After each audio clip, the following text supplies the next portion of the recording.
السلام علیکم ورحمۃ اللہ وبرکاتہ۔ الحمد للہ رب العالمین والعاقبۃ للمتقین والصلاة والسلام علی سید الانبیاء والمرسلین نبینا محمد وعلی آلہ وصحبہ اجمعین، اما بعد۔ محترم ناظرین، قرآن حکیم کے 17ویں پارے کی تفسیر چل رہی ہے۔ پچھلے درس میں آپ نے سورۃ الحج کی آیت نمبر 46 تک کی آیات کی تفسیر دیکھی تھی۔ آئیے آگے بڑھتے ہیں۔ اعوذ باللہ من الشیطان الرجیم وَيَسْتَعْجِلُونَكَ بِالْعَذَابِ وَلَنْ يُخْلِفَ اللَّهُ وَعْدَهُ، اور اے نبی، یہ کفار مکہ آپ سے عذاب کی جلدی کرتے ہیں۔ وَلَنْ يُخْلِفَ اللَّهُ وَعْدَهُ، اور اللہ ہرگز اپنے وعدے کی وعدہ خلافی نہیں کرے گا۔ وَإِنَّ يَوْمًا عِنْدَ رَبِّكَ كَأَلْفِ سَنَةٍ مِّمَّا تَعُدُّونَ، اور بے شک آپ کے رب کے نزدیک ایک دن تمہاری گنتی کے مطابق 1000 سال کی طرح ہے۔ اب یہ ایک دن 1000 سال کی طرح ہے، اس کا کیا مطلب ہے؟ اس کا ایک مطلب تو یہ بیان کیا گیا ہے، مفسرین نے بیان کیا ہے کہ یہ لوگ اپنے حساب سے جلدی کرتے ہیں، اپنی گنتی کے حساب سے، جبکہ اللہ تعالیٰ کے حساب میں ایک دن 1000 سال کے برابر ہے۔ تو اگر کسی کو اللہ تعالیٰ 24 گھنٹے کی بھی مہلت دیتا ہے تو اس کو 1000 سال تک کا عرصہ عذاب کے لیے درکار ہے۔ دوسری اس کی تفسیر یہ بیان کی گئی کہ اللہ کی قدرت میں ایک دن اور 1000 سال دونوں برابر ہے، اس لیے تقدیم و تاخیر سے کوئی فرق نہیں پڑتا۔ اللہ جب چاہے گا اپنا عذاب نازل کرے گا، تمہارے جلدی مچانے سے کوئی مطلب نہیں ہے۔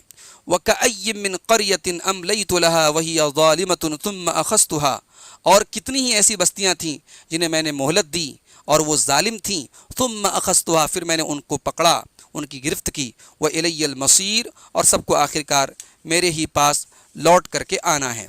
قُلْ يَا أَيُّهَا النَّاسُ إِنَّمَا أَنَا لَكُمْ نَذِيرٌ مُّبِينٌ، اے نبی آپ کہہ دیجئے کہ اے لوگو، بے شک میں تمہارے لیے کھلا ہوا ڈرانے والا ہوں۔ عذاب کا تم مجھ سے مطالبہ کر رہے ہو، عذاب میرے اختیار میں نہیں ہے، میں اللہ کا نبی ہوں، میرا کام بشارت سنانا اور ڈرانا ہے، میرا کام اللہ کا پیغام تمہیں پہنچانا ہے، مجھ سے یہ عذاب کا تم مطالبہ مت کرو۔ فَالَّذِينَ آمَنُوا وَعَمِلُوا الصَّالِحَاتِ لَهُم مَغْفِرَةٌ وَرِزْقٌ کریم، تو جو لوگ ایمان لائے اور جنہوں نے نیک عمل کیا ان کے لیے مغفرت ہے اور عزت کے ساتھ ان کو رزق ملے گا، یعنی جنت کی نعمتیں ملیں گی۔ وَالَّذِينَ سَعَوْا فِي آيَاتِنَا مُعَاجِزِينَ أُولَٰئِكَ أَصْحَابُ الْجَحِيمِ، اور جن لوگوں نے ہماری آیتوں کے سلسلے میں ہمیں عاجز کرنے کی کوشش کی، یعنی کیا مطلب ہے؟ اللہ کو تو نعوذ باللہ کوئی عاجز نہیں کر سکتا، یعنی انہوں نے خود یہ گمان کیا کہ وہ اللہ کو عاجز کر دیں گے اور اللہ ان کو پکڑ نہ سکے گا۔ تو اللہ نے فرمایا وَالَّذِينَ سَعَوْا فِي آيَاتِنَا مُعَاجِزِينَ، جنہوں نے ہماری آیتوں میں ہمیں عاجز کرنے کی کوشش کی، اولئک اصحاب الجحیم، وہ جہنم والے ہیں، بھڑکتی ہوئی آگ میں جانے والے ہیں۔ وما ارسلنا من قبلک من رسول ولا نبی الا اذا تمنى القى الشیطان فی امنیتہ، اور اے نبی ہم نے آپ سے پہلے جو بھی رسول اور نبی بھیجے، جب انہوں نے کچھ پڑھا تو القى الشیطان فی امنیتہ، شیطان نے ان کے پڑھنے کے ساتھ ہی کوئی رکاوٹ ڈال دی۔ اب یہاں تمنا کا لفظ اللہ نے استعمال کیا۔ تمنا کے دو معنی ہوتے ہیں، ایک آرزو کرنا، خیال کرنا، امیجن کرنا کسی چیز کے بارے میں، اور دوسرے ہوتا ہے تمنا کا مطلب تلاوت کرنا اور پڑھنا۔ دونوں معنی مراد لیا جا سکتا ہے کہ شیطان جو ہوتا ہے جب نبی کوئی ارادہ بناتے ہیں، اور نبی کا ارادہ ظاہر ہے کہ حق کی بقا کے لیے ہوگا اور باطل کی سرکوبی کے لیے ہوگا، تو شیطان اس مشن میں رکاوٹیں ڈالتا ہے۔ اور اگر ہم پڑھنے کے معنی میں لیں تو نبی جب کوئی چیز پڑھتے ہیں، اللہ کا کلام پڑھتے ہیں، تو شیطان اس میں رکاوٹیں ڈالتا ہے تاکہ اللہ کے بندوں تک وہ کلام نہ پہنچے، اور بندوں تک پہنچے بھی تو اس میں شیطان اپنی باتیں ملا کر کے پیش کرتا ہے تاکہ اللہ کے کلام کے سلسلے میں لوگوں کے دل میں ڈاؤٹس پیدا ہوں، لوگوں کے دل میں شکوک و شبہات پیدا ہوں۔ تو فرمایا کہ اے نبی آپ سے پہلے ہم نے جتنے نبی اور رسول بھیجے، جب انہوں نے کسی چیز کی تمنا کی، جب یا کوئی چیز پڑھی انہوں نے، القى الشیطان فی امنیتہ، تو شیطان نے اس میں کوئی نہ کوئی رکاوٹ ڈال دی۔ فَيَنْسَخُ اللَّهُ مَا يُلْقِي الشَّيْطَانُ ثُمَّ يُحْكِمُ اللَّهُ آيَاتِهِ، تو شیطان جو ڈالتا ہے اللہ اس کو ختم کر دیتا ہے اور اپنی آیتوں کو اللہ تعالیٰ محکم کرتا ہے۔ شیطان کے جو شکوک و شبہات ہیں اہل ایمان کے دلوں سے اللہ ان کو ہٹا دیتا ہے، اور اس طریقے سے اللہ اپنی آیتوں کو محکم کرتا ہے۔ واللہ علیم حکیم، اور اللہ تعالیٰ علم والا ہے، حکمت والا ہے۔ لِيَجْعَلَ مَا يُلْقِي الشَّيْطَانُ فِتْنَةً لِلَّذِينَ فِي قُلُوبِهِم مَرَضٌ وَالْقَاسِيَةِ قُلُوبُهُم، تاکہ اللہ تبارک و تعالیٰ اس چیز کو جس کو شیطان ڈالتا ہے اس کو آزمائش کا سبب بنا دے ان لوگوں کے لیے جن کے دل میں بیماری ہے، یعنی نفاق کی بیماری ہے، منافق لوگ ہیں، والقاسیۃ قلوبہم، یا جن کے دل سخت ہیں۔ ظاہر ہے کہ اس طریقے کی شیطانی جو کوششیں ہوتی ہیں لوگوں کو ڈاؤٹ میں ڈالنے کی اور دین سے دور کرنے کی اور نبی کے مشن سے دور کرنے کی، تو جو منافق لوگ ہوتے ہیں، جو سخت دل لوگ ہوتے ہیں، ان کے لیے اس میں آزمائش ہوتی ہے۔ وَإِنَّ الظَّالِمِينَ لَفِي شِقَاقٍ بَعِيدٍ، اور بے شک ظالم لوگ بہت دور مخالفت میں، بہت دور کی مخالفت میں پڑے ہوئے ہیں۔ وَلِيَعْلَمَ الَّذِينَ أُوتُوا الْعِلْمَ أَنَّهُ الْحَقُّ مِنْ رَبِّكَ، اور تاکہ وہ لوگ جن کو علم دیا گیا ہے وہ یہ جان لیں کہ وہ حق ہے آپ کے رب کی طرف سے۔ فَيُؤْمِنُوا بِهِ، اور وہ اس کے اوپر ایمان لے آئیں۔ فَتُخْبِتَ لَهُ قُلُوبُهُمْ، اور ان کے دل اس کے آگے جھک جائیں۔ یعنی اس طریقے کی شیطانی کارروائی اہل ایمان کے ایمان میں اور اضافہ کا سبب بن جاتی ہے۔ جن کے دلوں کو اللہ تعالیٰ نے ایمان اور معرفت سے نوازا ہے، دین کا علم دیا ہے، وہ شیطان کی ان چالوں کو سمجھ جاتے ہیں اور ان کا ایمان اور بڑھ جاتا ہے اور ان کے دل اللہ کی بارگاہ میں جھک جاتے ہیں۔ وَإِنَّ اللَّهَ لَهَادِ الَّذِينَ آمَنُوا إِلَىٰ صِرَاطٍ مُسْتَقِيمٍ، اور بے شک اللہ تبارک و تعالیٰ ایمان والوں کی رہنمائی کرنے والا ہے سیدھی راہ کی طرف۔ دنیا میں بھی اللہ ان کی رہنمائی کرتا ہے اور آخرت میں جنت کی طرف ان کی رہنمائی کرے گا۔ وَلَا يَزَالُ الَّذِينَ كَفَرُوا فِي مِرْيَةٍ مِّنْهُ حَتَّىٰ تَأْتِيَهُمُ السَّاعَةُ بَغْتَةً أَوْ يَأْتِيَهُمْ عَذَابُ يَوْمٍ عَقِيمٍ، اور یہ کافر لوگ اس کے بارے میں برابر شک میں پڑے رہیں گے یہاں تک کہ اچانک قیامت ان کے اوپر آ جائے، یا ایک بانج دن، ایک ایسا دن جو عقیم ہوگا، جو ہر خیر سے محروم ہوگا ان کے حق میں، اس دن کے عذاب، اس دن کا عذاب ان کے پاس آ جائے، وہ اس کا انتظار کر رہے ہیں۔ یہاں اللہ تعالیٰ نے قیامت کے دن کو یوم عقیم کہا، عقیم کہتے ہیں بانج کو، تو چونکہ قیامت کے دن کے بعد کوئی دن نہیں آئے گا اس لیے اس کو یوم عقیم کہا گیا۔ یہ عقیم سے کا معنی یہ ہے کہ جو بھلائی سے خالی ہو، اسی لیے جو عذاب والی ہوا آتی ہے اس کو اللہ نے قرآن میں کہا الریح العقیم، وہ ایسی تیز ہوا جو بھلائی سے خالی ہے۔ تو اللہ نے قیامت کے دن کو کافروں کے لیے یوم عقیم قرار دیا ہے۔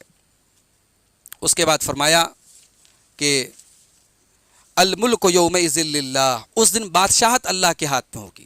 دنیا میں وقتی طور پر کسی کے ہاتھ میں اقتدار و پاور ہو سکتا ہے، مگر آخرت میں قیامت کے دن سارا اختیار اللہ کے ہاتھ میں ہوگا۔ یحکم بینہم، اللہ ان کے درمیان فیصلہ کرے گا۔ فالذین آمنوا وعملوا الصالحات فی جنات النعیم، تو جو لوگ ایمان لائے اور جنہوں نے نیک عمل کیا وہ نعمتوں کے باغات میں ہوں گے۔ والذین کفروا وکذبوا بآیاتنا فاولئک لهم عذاب مہین، اور جنہوں نے کفر کیا اور ہماری آیتوں کو جھٹلایا ان کے لیے ذلیل کر دینے والا عذاب ہوگا۔ والذین ہاجروا فی سبیل اللہ ثم قتلوا او ماتوا لیرزقنہم اللہ رزقا حسنا، اور جنہوں نے اللہ کی راہ میں ہجرت کی اور پھر وہ شہید کر دیے گئے، او ماتوا، یا موت آ گئی ان کو، لیرزقنہم اللہ رزقا حسنا، ان کو ضرور اللہ تبارک و تعالیٰ بہترین رزق دے گا۔ وَإِنَّ اللَّهَ لَهُوَ خَيْرُ الرَّازِقِينَ، اور بے شک اللہ بہترین رزق دینے والا ہے۔ لَيُدْخِلَنَّهُمْ مُدْخَلًا يَرْضَوْنَهُ، اللہ ضرور ان کو ایسی جگہ داخل کرے گا جس کو وہ پسند کریں گے، جس سے وہ راضی ہو جائیں گے۔ وَإِنَّ اللَّهَ لَعَلِيمٌ حَلِيمٌ، اور بے شک اللہ تعالیٰ علم والا ہے اور حلیم ہے، بردبار ہے۔ ذَلِكَ وَمَنْ عَاقَبَ بِمِثْلِ مَا عُوقِبَ بِهِ، یہ بات تو طے ہے۔ وَمَنْ عَاقَبَ بِمِثْلِ مَا عُوقِبَ بِهِ، اور جو کسی کو بدلے میں اتنی ہی تکلیف پہنچائے جتنی تکلیف اس کو پہنچائی گئی، ثم بغی علیہ، اور پھر اس کے اوپر زیادتی کی جائے، لینصرنہ اللہ، تو اللہ ضرور اس کی مدد کرے گا۔ یعنی اگر کسی کے ساتھ کسی نے زیادتی کی تو اسے اس کے برابر زیادتی کا بدلہ لینے کی اجازت دی گئی، لیکن بدلہ لینے کے بعد اگر ظالم مظلوم پر پھر زیادتی کرے تو پھر اللہ اس مظلوم کی ضرور مدد کرے گا۔ تو یہاں اللہ تعالیٰ نے یہ بات اس لیے بیان کی تاکہ کسی کو یہ شبہ نہ ہو کہ مظلوم کو ظلم کا جو بدلہ لینے کی جو اجازت دی گئی وہ اللہ کی طرف سے نہیں ہے، یا اس نے بدلہ لے کر کے غلط کام کیا، یا معاف کرنا ہی ضرور، معاف کرنا بہتر ہے، مگر اپنے اوپر ہونے والے ظلم کے برابر وہ بدلہ لے سکتا ہے، یہ اجازت اللہ نے دی ہے۔ اور اگر پھر دوبارہ اس کے ساتھ کوئی زیادتی کی جائے تو اللہ پھر مظلوم کی ضرور مدد کرتا ہے۔ ان اللہ لعفو غفور، بے شک اللہ تعالیٰ معاف کرنے والا، بخشنے والا ہے۔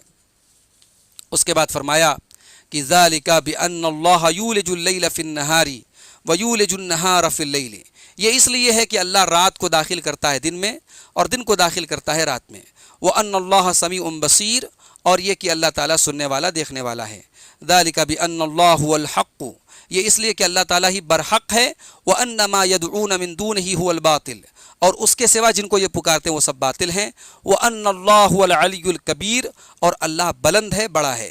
الم تر ان اللہ انزل من السماء ماء، کیا تم نہیں دیکھتے کہ اللہ نے آسمان سے پانی کو اتارا، فتصبح الارض مخضرا، اور زمین اس بارش سے ہری بھری ہو جاتی ہے، ان اللہ لطیف خبیر، بے شک اللہ تعالیٰ باریک بین اور ہر چیز کی خبر رکھنے والا۔ لطیف کے معنی کیا ہوتا ہے؟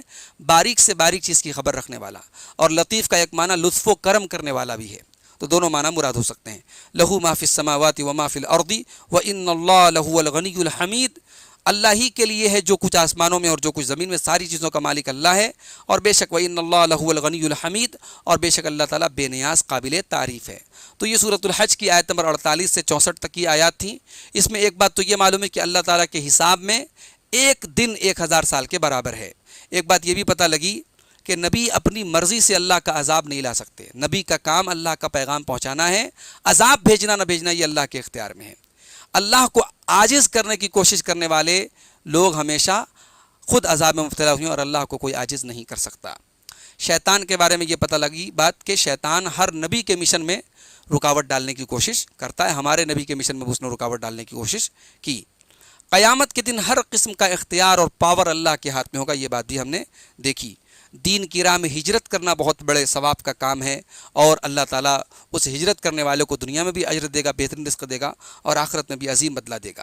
ظلم کا بدلہ لینے کی اجازت ظلم کے برابر بقدر ہمیں دی گئی، یہ بات بھی ہمیں معلوم ہوئی، اور کائنات کی ہر شے کا مالک اللہ ہے، یہ بھی ہم نے دیکھا۔ انشاءاللہ اس کے اگلے درس میں ہم 17ویں پارے کی تفسیر کو مکمل کریں گے۔ وآخر دعوانا ان الحمد للہ رب العالمین۔